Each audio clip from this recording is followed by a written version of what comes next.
Hello, my friends, and welcome. So delighted to see friendly faces and a couple of faces that are not familiar. And so everybody is welcome. And I have a sense that we'll have some other folks joining us over the next few minutes. Yes, good morning. Hello, good morning. Or is there anybody for whom it's good evening uh, on this call right now? I like to check that because sometimes we have folks from Europe who show up for this because it's early evening for them. Yeah, Sherry's calling in from Israel, so All it's right, off all camera right right, now. excellent. So I heard Michelle saying that we have just finished a couples course this weekend, and one of the reasons I wanted to mention that is I noticed that through the weekend, so the difference between Friday and Sunday had a lot to do with loop of awareness. So throughout the weekend, I was, sharing content, but what I was doing pretty continuously was loop of awareness.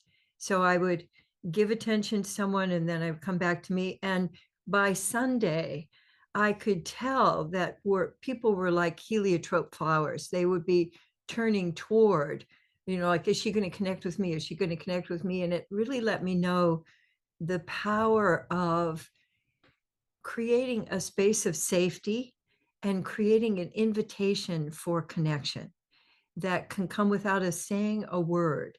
So what I wanted to invite you to do was just simply give some curious attention to you and then give some curious attention to somebody else who's on the call.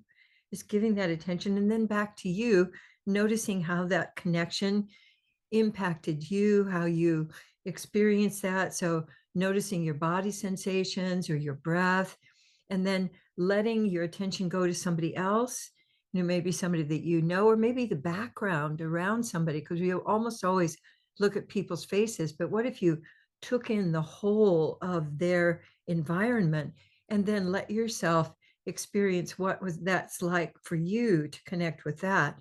So I want to invite you to do that a few times just to notice what opens up for you. If you're opening up more space, you're opening up more connection when you first give curious attention to you and then to somebody else and then back to you. Because you may notice that you lose it on one part. So you might just get entranced with what's going on. Like I could get lost in Sylvia's, what's going on behind her in the room there. And then so she conveniently puts herself out of the way, which has all kinds of wonderful invitations that so I can receive those as well, because we also are so kind of face centric, especially with our Zoom calls. So I want to invite you to look at what's going on around and behind and over. And you can't tell yet what's going on under because that gets usually we can't see that on Zoom. But if you wanted to show people, like I can show you my slippers. I got my slippers on. So letting yourself kind of expand your connection, but letting yourself practice that, giving attention to you, giving curious attention out here. And what I was noticing over the weekend is I could almost feel like the attention became like an octopus that could kind of go in and around and curl up and bring it attention back. So I'd like you to just notice how you are shaping your attention. So it could be, like a big blob of attention that giving, or it could be a little sort of pencil thin.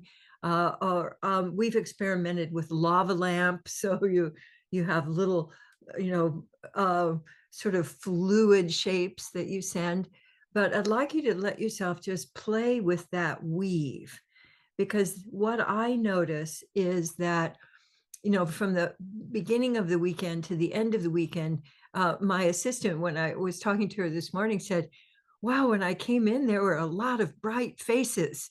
And so I thought, yes, in the midst of everything that's going on, we can create these islands of connection, of creativity, of co creativity, and So the flow of attention also supports you letting go of anything that is in the way of your being available for connection. So you could add in fear melters to that.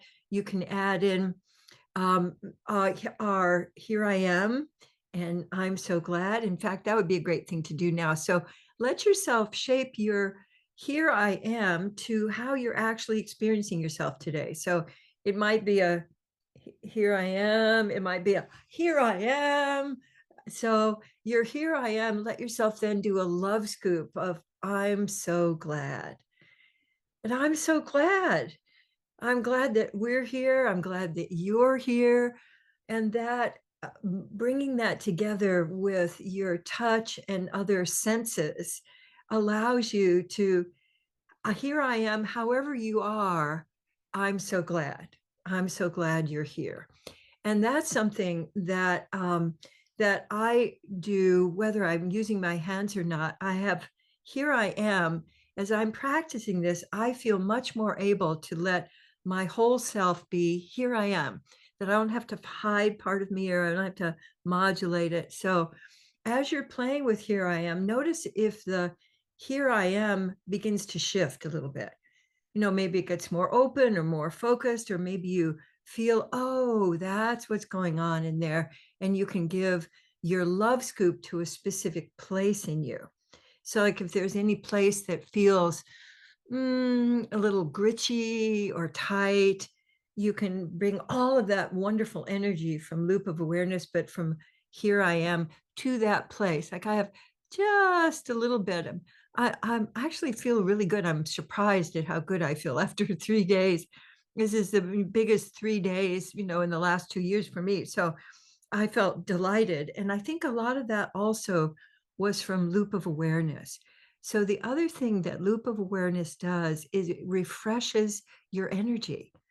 So if you're doing this, it's really the equivalent of letting yourself have a sweet nap, of meditating. It will refill your reservoir while you're in action. And to me, that's one of the big benefits of letting yourself practice loop of awareness.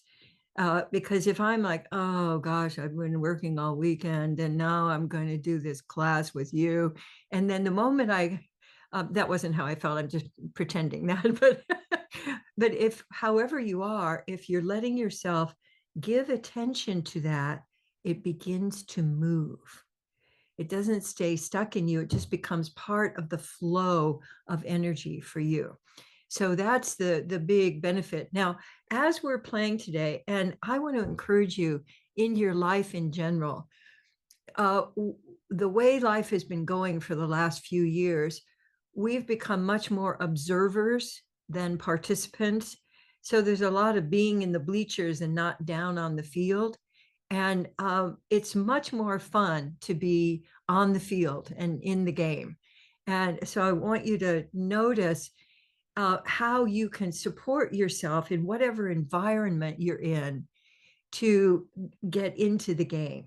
And for me, loop of awareness is one of the easiest ways to do that. So I'm including myself, I'm noticing others, and then impulses will come up to say something or even just to have a little bit of a connection. And then we're weaving aliveness and a sense of here we are together, which I find very sweet.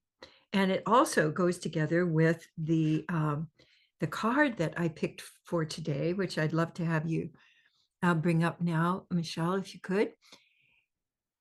And I'd love you to let your loop of awareness now go into the collage and just notice where your attention goes, and then bring your attention back to you to notice how you're experiencing your looking, the thing that you're noticing, how you are experiencing that when you bring your attention back into you. And when I looked this next time, I realized that there was a pathway in the very bottom, so that I hadn't noticed before because I was so entranced by first the tree and then the web. And so as you're circulating your attention, the other thing that comes up is that you notice more of what's going on in the gestalt, rather than the point of view that you have that might have some blinders on it. So as you're looking at this and you're letting your attention move back and forth from looking and sensing into the collage and back to you, let me first share the sentence with you. I speak in a way that generates connection rather than argument. Hmm. I speak in a way that generates connection rather than argument. Hmm. And then here's the question. In what ways can I speak that are real and descriptive? In what ways can I speak that are real and descriptive? Yes. So as you're looking at this, just a couple of other things I wanted to say before we come back to the big group to share a little bit more. I find, and when I'm favoring description, that really opens up my inner landscape. And my experience is that we humans don't have a very big vocabulary for what's going on inside us. We have a little bit bigger vocabulary for what's going on out there, but it's usually about judgments and evaluations and comparisons. But it's not descriptive. And I think each of us have an ability to be an artist in our own lives by describing to ourselves and to others what we are experiencing. So, just for yourself right now, let yourself describe how you're experiencing the collage as you look at it. And just go ahead and describe it out loud because you're muted and you can just make sounds or let your body bodify or let words come out of your mouth that are real. So it could be, ah, it could be that simple, or it could be, oh, I'm seeing a bridge between the clouds and the earth, and there's a golden path, and I experience that inside as a light that's kind of opening up under my collarbones. So if you get curious and then you just let your mouth open, like, I'm noticing, and then just describe that and take a moment to notice what happens inside you when you describe your inner world. For me, I feel more spacious. I feel more expansion. I also experience my shoulders dropping. So there's a kind of settling into what's real creates safety. So let's come on back to the big group here. Hello again. And I love the web. So what I notice when I describe is that I literally am creating a web of connection, and not from head to head, but really from body to body and from environment to environment. And then in that web are the flow of connection and discovery can occur. And when I go to my head, there's no web. It's either a bridge or it's a catapult. There isn't that sense of wide, um, like a net that holds our connection. So for me also, when I describe, it moves me out of any argument, either with myself or with anybody else. And so in this card, the thing I really want to favor is description, because the question, in what ways can I speak that are real and descriptive is to favor, hmm, what's the shape of this? What's the color of this? How big is it? Does it have weight? Does it have a scent? What would be the touch? All of those descriptors allow us to really become the authors of our own life rather than, picking through a bin of the words and the descriptors that are available in the collective, which is not very much. So let me now go to our present connect play for today. So if you haven't been to our gatherings before, welcome. And we do some loops and scoops, and we take a look at one of our integrity cards from our integrity deck. This one was from Conscious Communication. And then we take a look at our app, Presence Connect Play, because that's something, it's a free app that I highly recommend because it will help you to shift from reacting from the triangle, from the hero, villain, and victim, to reacting from presencing yourself, connecting, and playing, which has become very reliable. I've been doing this for, gosh, at least 6 years, playing with Presence Connect Play. And I'm very confident now that it can totally replace our need to be right, our need to make others wrong, are racing for the victim position, and are taking way more than 100% responsibility. So here's presence for today. Notice your breath with a hmm. So how I interpret that is to create a and then notice my breath, or you could breathe and notice your breath, and then and notice what happens to your breathing when you add the hmm. I also like to use this in meetings where um, I can sense there's some kind of tension or something that's underneath. If I'm humming and breathing, I find that that also, just like loop of awareness, opens that space for more whole body breathing for others. So I don't have to get over there and mess with anybody. If I open a space, other people are going to experience that, and it can become as contagious. We always think, fear is contagious, but presence is contagious and very, very powerful. And people are going to, it's like a Harry met Sally moment. It's like, I don't know what's happening over there, but I want that. And it because it's just much more fun ultimately than it is to do na na na and push people away and that sort of thing. So the connect for today is also quite beautiful in fostering connection. It's the whole idea of turning toward. So I find in so much of life, people are spending a lot of their energy turning away, just avoiding, sorry, looking and then bouncing off, backing away, getting rigid. So the actual turning toward can also be turning toward you. So one of the main ways that people don't turn toward themselves is a kind of turning inward or a collapse. So just try that on, particularly your computer muscles can creep up on you.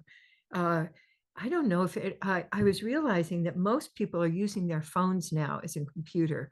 But those of you who are, doing business and writing, you probably do use a computer, a laptop, at least. So that turning inward here with your shoulders, or here where you let your upper bodies could sort of sit, on your waist. So just notice if there's any of that going on for you and what it would be like to turn toward yourself. So what I find I do is I kind of open to the sides. I kind of feel a sideways wiggle that's wanting to occur. And in that, it's almost as if the flaps open and I have this sense of flow that opens up, particularly in my upper body. Now, you can have all kinds of other things going on in yourself that you can turn toward. And I find when I turn toward, the energy of my turning toward opens up something that maybe wants my attention. It might be a feeling. So it might be something that's just bubbling up in there. And then I can go, oh, when I get curious about it, it comes to my awareness like, oh, I feel some sadness. One of my friends was sharing with me today that her mother is very, very ill. And I was giving my attention to other things, but I realized I sort of parked the sadness.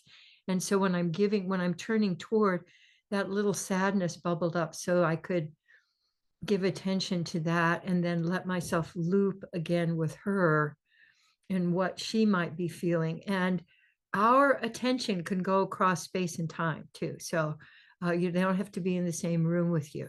So turning toward yourself, and then notice if there's any way that you can turn toward what's happening in your world right now. Could be what's happening on the call, but it also could be happening, what's happening today. And are you turning toward that? Or are you going, oh no, I've got this and then I've got this. And so the whole act of turning toward, I think, can also be enhanced by doing it wrong. We, for almost all of our activities over the weekend in the couples course, we started with doing it wrong, which was really so much fun and liberated so much energy. So what's a way that you could turn toward what's going on in your life in a totally wrong way? Like, I can, beautiful. So notice what other people might be doing, and you can, like, I'm kind of, I'm getting pointing toward and getting things organized and noticing I feel irritated that there's stuff all over the place. Yeah. So,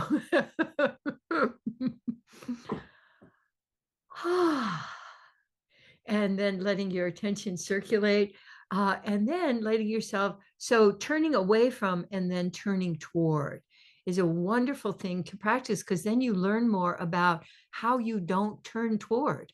There might be a particular way, because you might, for example, flee up. Instead of turning towards, you might go, oh my God, and I forgot that I have to.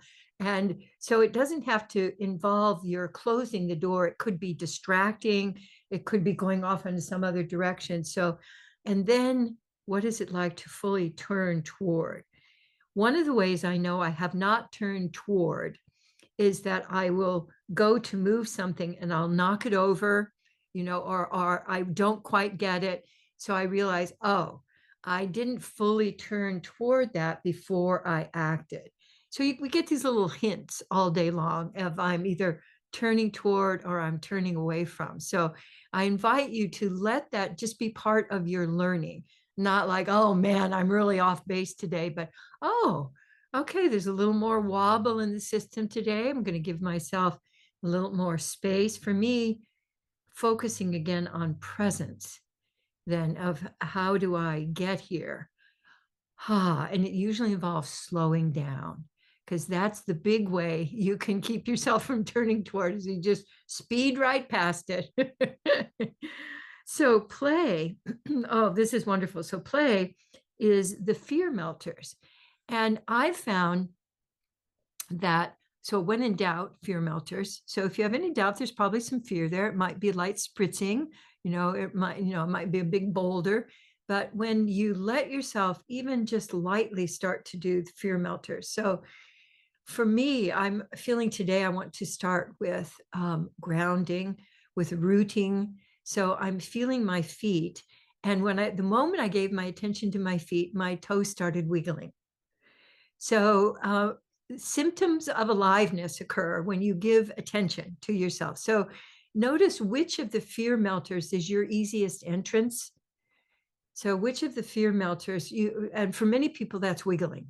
So because it's very easy to do. And if your body's feeling very, solid, let yourself start wiggling with your fingers, arms, feet, and let that move in towards your torso, because you can kind of thaw out your whole system if you let your wiggling become pleasurable.